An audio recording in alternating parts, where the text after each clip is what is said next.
Hello everybody and welcome back to the new VR news. As always, I am Mateo311 and this is your one channel for everything VR related. Today, we have a lot more information on the upcoming Deca Gear virtual reality headset. We're going to get to meet Yoda in VR, and it looks like Half-Life Alyx is getting an update. Okay, so let's not waste any more time and jump right into this. Now, this was a pretty slow week for new VR games, but we did get a teaser trailer for Warhammer Age of Sigmar Tempestfall. Now, this is an upcoming VR exclusive set to release on both PC VR and the Oculus Quest sometime in 2021. This is an action RPG title which promises brutal melee combat, staves with spell-like abilities, and a full story campaign which takes place in that deep lore of the Warhammer universe. Now, the trailer doesn't really give us any information at all, so we're just gonna have to wait and see, but as a Warhammer fan, I am pretty excited. And if you're a little confused right now because you thought there was another Warhammer title, well, there is. Warhammer 40k Battle Sisters is actually releasing later this month on the Oculus Quest. Speaking of releasing soon, the Unreal Tournament inspired cel-shaded arena shooter Grapple Tournament is releasing in early access this week on November 5th. Now, I actually played this game on a live stream a few weeks back and thought it was absolutely fantastic. Now, if you were a fan of Unreal Tournament, I think you'll love this game, but it also brings with it some very special VR-based nuances. The grappling hook adds some real excitement to locomotion, but you could also use it to snatch weapons and power-ups, and dual wielding in VR just feels awesome. I'm really hoping this game performs well. We all know about the VR multiplayer curse, and while the games definitely aren't the same, it would have some pretty significant competition right now between Solaris Off-World Combat and Populaiton 1. Now, if shooters aren't your style and you're looking for some story-driven content, well, we just got some more updates on Star Wars Tales from the Galaxy's Edge. A new trailer shows off the Temple of Darkness, which is being described as an interactive VR short. It takes place hundreds of years before the Phantom Menace movie. You play as a Jedi Padawan who has to work side by side with Master Yoda to battle a mysterious evil that has taken over a Jedi research facility. Now, this actually raises a lot more questions about what content we will be receiving from Star Wars Galaxy's Edge. We know the game will have episodic releases,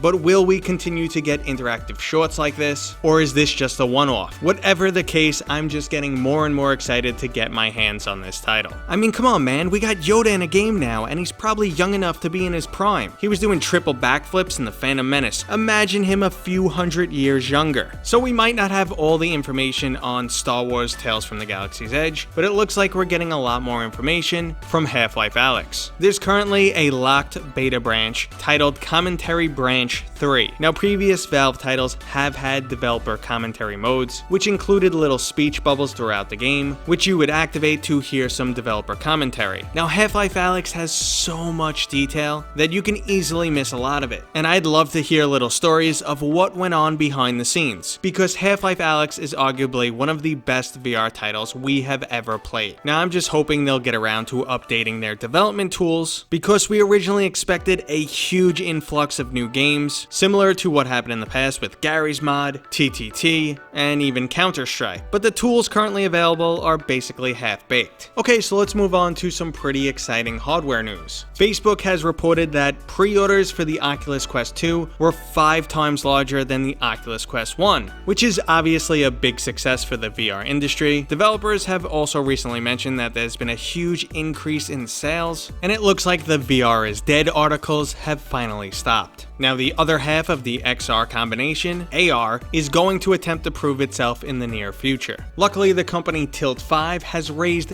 $7.5 million for AR goggles used for tabletop board games. Now, this is after a successful Kickstarter where they raised $1.7 million, and goggles are expected to start shipping out in April. Now, the AR kit consists of goggles that weigh only 90 grams and a simple wand for controls, and their current focus is to make board games that much more exciting. Now, if you're like me, when it comes to board games, you're thinking Dungeons and Dragons. Well, Fantasy Grounds, one of the digital ways to play your favorite pen and paper titles, is signed on to work with the Tilt5. I'm sold, I just need to find some real life friends. Okay, so while we're talking about exciting new hardware, we of course need to talk about that new headset, the Deca Gear. If you're not familiar, it's a new upcoming VR headset that came out of nowhere with a pretty unbelievable price tag and features that no other headset currently has. Now, thanks to MRTV, we have a lot more information. Now, the majority of the VR community was pretty skeptical on this project, so we were all clamoring to learn more. Now, I have been in communication with the company, and I'm hoping to be able to give you some hands-on information in the near future, but for now, we really did get an information dump from MRTV, and I will link both his interview and his summary video in the description below. Now, I'm not going to go through all the specs. Again, I highly recommend you check out MRTV's video if you want a lot of detail. What I am going to talk about is the answered question marks that we had based solely on the information on the website and the initial headset announcement. Now, starting with the display, it is two separate displays running at 2160 by 2160 per eye, 90 Hz, and a 114-degree field of view. The wireless game streaming that they mentioned is handled over Wi-Fi, and it will work with a mobile chipset built into the VR headset. Now, they don't need an advanced chipset like the XR2 found in the Oculus Quest. It could be something very simple. It will not be running any games natively, and the streaming latency is somewhere between 25 and 35 milliseconds depending on your network. They haven't settled on a chip that they'll be using in the headset, nor have they confirmed if they will be using Wi-Fi 6E, but Wi-Fi 6 is confirmed. The Deca Move, their new locomotion system, is basically just a hip tracking solution. Games will understand the orientation of your body, specifically the direction your hips are facing, and this will give you one more locomotion option. Currently, games usually use controller or head track, meaning forward is either the direction your head is looking or the direction one controller is pointing. So with those current options, there's no physical way to shoot to the left while looking to the right and moving physically forward. The Deca Move would make that a possibility, and this is a little device that they want to sell separately that would be able to work with other headsets, but developers would have to integrate it into their game. The new pressure controllers should work for full finger tracking in any game that currently supports the index controllers. Now, the $450 price tag is guaranteed to the people who put down $10, and they do want to keep the entire product line that price indefinitely, but in order to reach that, they'll need to sell a minimum of 5,000 units. They plan to begin ordering parts in early January and shipping out prototypes to content creators towards the end of January, and the current delivery date of May 2021 is a bit of wishful thinking. They're really pushing hard to make it happen, but something getting delayed wouldn't be unreasonable, but they have guaranteed that delays won't diminish the innovation found in this headset, so they won't cut out a bunch of features just to make a May deadline. So between this interview and Valve confirming that they have worked with Deca Gear in regards to this headset, I can officially say this product is real, and I'm a lot less skeptical, but they still have some really high ambitions. Okay everybody, that was today's new VR news. I hope you enjoyed the video. If you did, go ahead and give it a thumbs up. If you're new here, consider subscribing, and I will see you guys on next time.